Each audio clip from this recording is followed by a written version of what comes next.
നമസ്കാരം.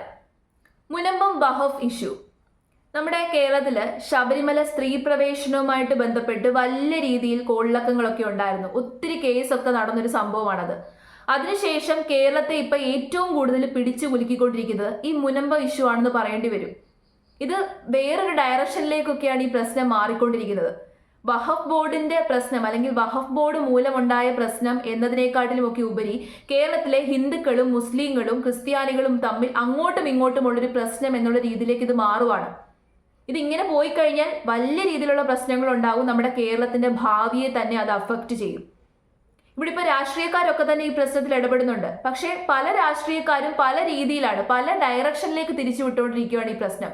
അതുകൂടാതെ തന്നെ നമ്മൾ ഏറ്റവും കൂടുതൽ ശ്രദ്ധിക്കേണ്ടത് വർഗീയവാദികളെയാണ്.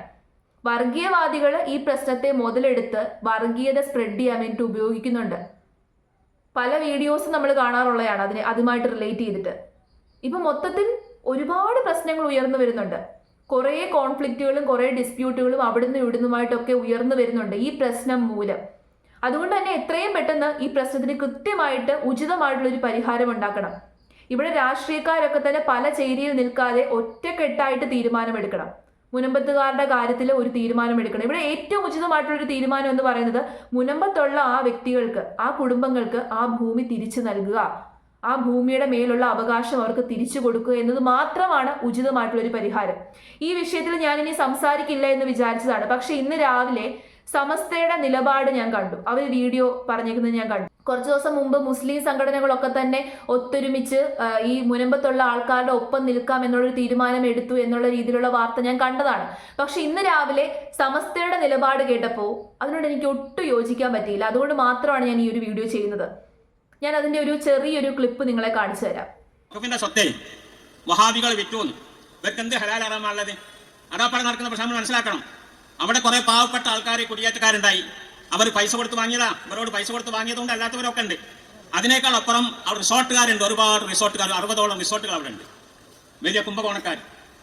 അവരാണ് ഇപ്പോൾ ഇവിടെ സമരത്തിന് വേണ്ടി ഇവർ ഇറക്കിയിരിക്കുന്നത്.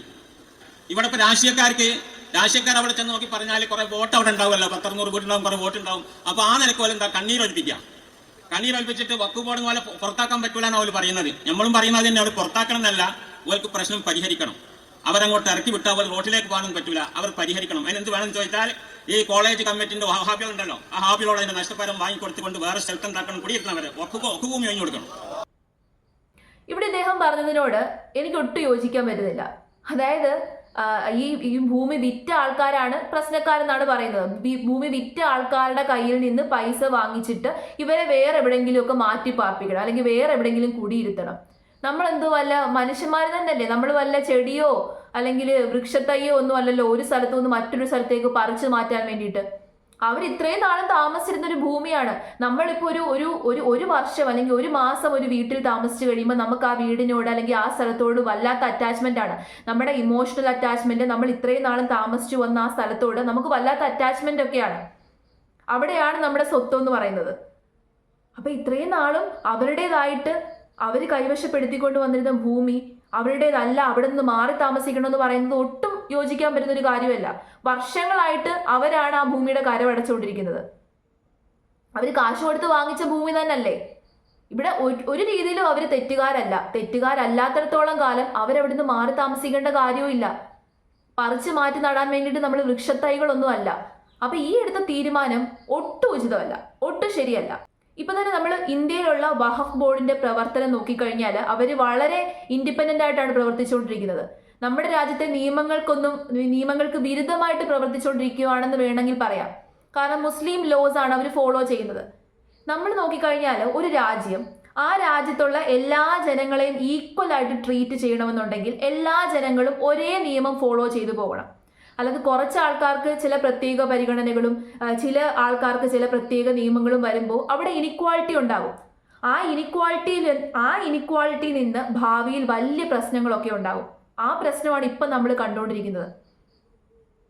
എനിക്ക് തോന്നിയൊരു കാര്യം, ഇപ്പം വഖഫ് റിലേറ്റഡ് ആയിട്ട് വഖഫ് അമെൻമെന്റ് ബിൽ എന്ന് പറയുന്ന ഒരു ബില്ല് പാർലമെന്റിൽ അവതരിപ്പിച്ചു കേന്ദ്ര സർക്കാർ. ആ ബില്ല് വായിച്ചു പോലും നോക്കാതെ എതിർത്ത ഒരുപാട് ആൾക്കാർ നമ്മുടെ കേരളത്തിൽ തന്നെ ഉണ്ട്. ഞാൻ ആ ബില്ല് വായിച്ചു നോക്കിയിരുന്നു.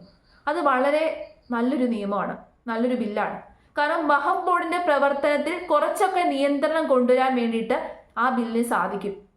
ഇപ്പോഴത്തെ ഈ ഒരു സിറ്റുവേഷൻ നോക്കുമ്പോൾ അങ്ങനെ നിയന്ത്രണം കൊണ്ടുവരുന്നത് ഉചിതമാണ്. കാരണം അങ്ങനത്തെ ഒരു സാഹചര്യത്തിലേക്കാണ് നമ്മൾ പൊയ്ക്കൊണ്ടിരിക്കുന്നത്. നമ്മുടെ നാട്ടിലുള്ള എല്ലാ കാര്യങ്ങൾക്കും മുകളിലും നമ്മുടെ നിയമത്തിന് ഒരു നിയന്ത്രണം വരണം. ഇല്ലെന്നുണ്ടെങ്കിൽ അവിടെ ഇനിക്വാളിറ്റി ഉണ്ടാകും, ഇത്തരത്തിലുള്ള ഡിസ്പ്യൂട്ടുകളും കോൺഫ്ലിക്റ്റുകളും ഉണ്ടാകും, പ്രശ്നങ്ങളുണ്ടാകും. അത് നമ്മുടെ സമാധാനത്തെ തന്നെ ഇല്ലാതെയാക്കും. ഒരു രാജ്യം എന്നുള്ള രീതിയിൽ നമ്മൾ ഫോളോ ചെയ്തു പോകുന്ന കുറേ വാല്യൂസും കുറേ കാര്യങ്ങളും ഉണ്ട്, അതിനെ ഇല്ലാതെയാക്കും. ഇപ്പൊ തന്നെ ഞാൻ പറഞ്ഞില്ലേ, ഹിന്ദുക്കളുടെ ഇടയിലും മുസ്ലിങ്ങളുടെ ഇടയിലും ക്രിസ്ത്യാനികളുടെ ഇടയിലും പരസ്പരം ഒരു വിരോധം ഉണ്ടാക്കാൻ ഈ ഒരു പ്രശ്നത്തിന് കഴിഞ്ഞു എന്നുണ്ടെങ്കിൽ അതിന് കൃത്യമായിട്ടുള്ളൊരു ഇതുണ്ടാക്കണം. ഇവിടെ അങ്ങനെ അങ്ങോട്ടും ഇങ്ങോട്ടും തമ്മിത്തല്ലോ വിരോധമോ ഒന്നും വേണ്ട. ആരും തമ്മിൽ ഒരു വിരോധവും ഉണ്ടാകാൻ വേണ്ടി പാടില്ല. അങ്ങനെ വിരോധം ഉണ്ടായി കഴിഞ്ഞാൽ ഇവിടെ മതലഹളകൾ ഉണ്ടാകും, ഡിസ്പ്യൂട്ടുകൾ ഉണ്ടാകും, പ്രശ്നങ്ങൾ ഉണ്ടാകും. പലരും പല ചേരി തിരിഞ്ഞ് ഇരുന്ന് കഴിഞ്ഞാൽ ഒരു രാജ്യം എന്നുള്ള രീതിയിൽ നമ്മൾ പരാജയപ്പെട്ടു പോകും. അപ്പൊ എല്ലാത്തിനും ഉപരിയായിട്ട് നമ്മൾ ചിന്തിക്കേണ്ട ഒരേ ഒരു കാര്യമാണ് നമ്മുടെ രാജ്യം. ആ രാജ്യത്തിന് ഏറ്റവും ബെറ്റർ ആയിട്ടുള്ള കാര്യം എന്താണോ ആ കാര്യം വേണം നമ്മൾ ഫോളോ ചെയ്തു പോകാൻ. മതനിയമങ്ങളെക്കാട്ടിലും മതത്തെക്കാട്ടിലും ഐഡിയോളജിയെക്കാട്ടിലും ജാതിയെക്കാട്ടിലും വർഗത്തെക്കാട്ടിലും വർണ്ണത്തെക്കാട്ടിലും ഏറ്റവും ഉയർന്നു നിൽക്കുന്ന നമ്മുടെ രാജ്യം എന്ന് പറയുന്ന ഇമോഷൻ ആയിരിക്കണം. എല്ലാവരും ഒരേ നിയമം ഫോളോ ചെയ്തു പോയി കഴിഞ്ഞാൽ വിഷയമൊന്നും ഉണ്ടാവുന്നില്ല. ഇവിടെ ഇപ്പം വഖഫ് ഒരു നിയന്ത്രണവും ഇല്ലാതെയാണ് പ്രവർത്തിക്കുന്നതെന്നുണ്ടെങ്കിൽ അതിന് നിയന്ത്രണം കൊണ്ടുവരിക തന്നെ ചെയ്യണം. കാരണം ഇപ്പോൾ ഒരു ഭൂമി വഖഫ് ആണ് എന്ന് അവർക്ക് തോന്നിക്കഴിഞ്ഞാൽ അതിന് മേലുള്ള അവകാശം അവർക്ക് സ്ഥാപിക്കാൻ വേണ്ടി പറ്റും. അതെന്തോ നിയമമാണ്. പണ്ടൊക്കെ ആയിരുന്നു ഈ വാക്കാലൊക്കെ പല കാര്യങ്ങളും പറഞ്ഞ് ഉറപ്പിക്കുകയും പറഞ്ഞു വെക്കുകയൊക്കെ ചെയ്യുന്നത്. ഇനിയുള്ള കാലഘട്ടത്തിൽ വാക്കാൽ പറഞ്ഞുറപ്പിച്ചു, വാക്കാൽ പറഞ്ഞു വെച്ചു എന്ന് പറയുന്നതിൽ ഒരു രീതിയിലും നമുക്ക് യോജിക്കാൻ പറ്റത്തില്ല. ഒരു പ്രോപ്പർട്ടി നമ്മുടെ സ്വന്തമാണെന്ന് നമ്മൾ അവകാശപ്പെടുന്നത് എപ്പോഴാണ്? ആ പ്രോപ്പർട്ടിക്ക് മേലുള്ള അവകാശം അല്ലെങ്കിൽ നമുക്ക് കൃത്യമായിട്ടൊരു എഗ്രിമെന്റ് പ്രകാരം അത് നമ്മുടെ ഓണർഷിപ്പിലുള്ളതാണെന്ന് എഗ്രിമെന്റ് വേണം. ഇന്ത്യൻ നിയമപ്രകാരം അങ്ങനെയാണ്. ഇപ്പൊ എനിക്കൊരു 10 സെന്റ് സ്ഥലം അവിടെ ഉണ്ട് എന്ന് ഞാൻ അവകാശപ്പെടണമെങ്കിൽ ആ 10 സെന്റ് സ്ഥലത്തിന്റെ എഗ്രിമെന്റ് എൻ്റെ പേരിലായിരിക്കണം. അതല്ലേ ഒരു റൈറ്റ് ആയിട്ടുള്ളൊരു നിയമം എന്ന് പറയുന്നത്. ഇത്തരത്തിലുള്ള ഡിസ്പ്യൂട്ട് മാക്സിമം നമ്മൾ എല്ലാവരും ഒഴിവാക്കുക. അപ്പൊ ഇങ്ങനെയുള്ള ഡിസ്പ്യൂട്ട് വരുമ്പോൾ അവിടെയാണ് രാഷ്ട്രീയക്കാർ ഉചിതമായിട്ട് പെരുമാറേണ്ടത്. നമ്മുടെ നാട്ടിലെ ഏറ്റവും വലിയൊരു പ്രശ്നം അതാണ്. ഇത്തരത്തിലുള്ള പ്രശ്നം വരുമ്പോൾ രാഷ്ട്രീയക്കാരെല്ലാവരും കൂടി അവരുടെ സ്വാർത്ഥ താല്പര്യങ്ങൾക്ക് വേണ്ടി അതിനെ ഉപയോഗിക്കും. പല ചേരികളായിട്ട് അങ്ങ് തിരിയും. ഇത്തരത്തിൽ മതം റിലേറ്റഡ് ആയിട്ടുള്ള ഇഷ്യൂസ് ഒക്കെ വരുന്ന സമയത്ത് നമ്മുടെ രാജ്യത്തിന്റെ ഒരു അടിസ്ഥാനപരമായിട്ടുള്ള ഒരു യൂണിറ്റി തകരും എന്നുള്ള രീതിയിലുള്ള വിഷയങ്ങൾ വരുമ്പോൾ രാഷ്ട്രീയക്കാർ ഒറ്റക്കെട്ടായിട്ട് നിന്നിട്ട് കൂട്ടായിട്ടുള്ളൊരു തീരുമാനം എടുക്കണം, കൂടി ചേർന്നൊരു തീരുമാനം എടുക്കണം. എങ്കിൽ മാത്രമേ ഇത് പരിഹരിക്കാൻ പറ്റത്തുള്ളൂ. ഇല്ലെന്നുണ്ടെങ്കിൽ ഇതിങ്ങനെ തുടർന്നു പോകും. ഇങ്ങനെ തുടർന്നു പോയി കഴിഞ്ഞാൽ ഇത് ഭാവിയിൽ വലിയ പ്രശ്നങ്ങളുണ്ടാകും. നമ്മൾ കാത്തു സൂക്ഷിച്ചു വെച്ചിരിക്കുന്ന വാല്യൂസും മൂല്യങ്ങളും ഒക്കെ തന്നെ ഇല്ലാതെയാകും. ഞാൻ തന്നെ ഒരുപാട് വാർത്തകളുടെ വീഡിയോസിന്റെ ഒക്കെ കമന്റിന്റെ അടിയിൽ ചെന്ന് വായിച്ചു നോക്കുമ്പോൾ എനിക്ക് മനസ്സിലാവുന്നുണ്ട്, പരസ്പരം അങ്ങോട്ടും ഇങ്ങോട്ടും പോരടിക്കുകയാണ്. ഹിന്ദുക്കളും മുസ്ലിങ്ങളും ചേർന്ന് അങ്ങോട്ടും ഇങ്ങോട്ടും പോരടിക്കുകയാണ്. ഇവൻ എൻ്റെ വീഡിയോസിന്റെ അടിയിൽ തന്നെ കമന്റ്സ് വരുമ്പോൾ ഞാൻ കാണാറുണ്ട്. ഇതിനെ വേറൊരു രീതിയിലേക്ക് ആൾക്കാർ മാറ്റിക്കൊണ്ടിരിക്കുകയാണ്. ഹിന്ദുക്കളും മുസ്ലിങ്ങളും പരസ്പരം അങ്ങോട്ടും ഇങ്ങോട്ടും പോരടിക്കുകയാണ്. ചില ആൾക്കാർ പറയുന്നുണ്ട് കമ്പും കോലും എടുക്കണം, അക്രമം നടത്തിയാലേ ഇനിയും പറ്റത്തുള്ളൂ. കണ്ടോ ഏത് ഡയറക്ഷനിലേക്കാണ് പോകുന്നത് നിങ്ങൾക്ക് മനസ്സിലായോ?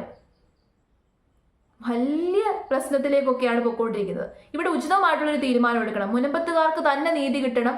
അതിന് വേണ്ട കാര്യങ്ങൾ എന്താണെന്നുള്ളത് രാഷ്ട്രീയക്കാരെല്ലാവരും കൂടി ഒറ്റക്കെട്ടായിട്ട്, രാഷ്ട്രീയക്കാർ മാത്രമല്ല മതങ്ങളും മതപുരോഹിതന്മാരും എല്ലാവരും കൂടി ഒറ്റക്കെട്ടായിട്ട് തീരുമാനമെടുത്ത് അവർക്ക് ഉചിതമായിട്ടുള്ള ആ ഒരു ഡിസിഷൻ എടുക്കുക.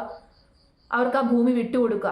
പിന്നെ വഖഫ് റിലേറ്റഡ് ആയിട്ട് ഭാവിയിൽ ഇനി പ്രശ്നങ്ങളൊന്നും ഉണ്ടാകാതെ ഇരിക്കാൻ നമ്മുടെ രാജ്യത്തിന് ഉചിതമായിട്ടുള്ളൊരു തീരുമാനം എടുക്കുക. അതാണ് ഏറ്റവും നല്ലൊരു മാർഗം ഈ പ്രശ്നം പരിഹരിക്കാനുള്ളത്.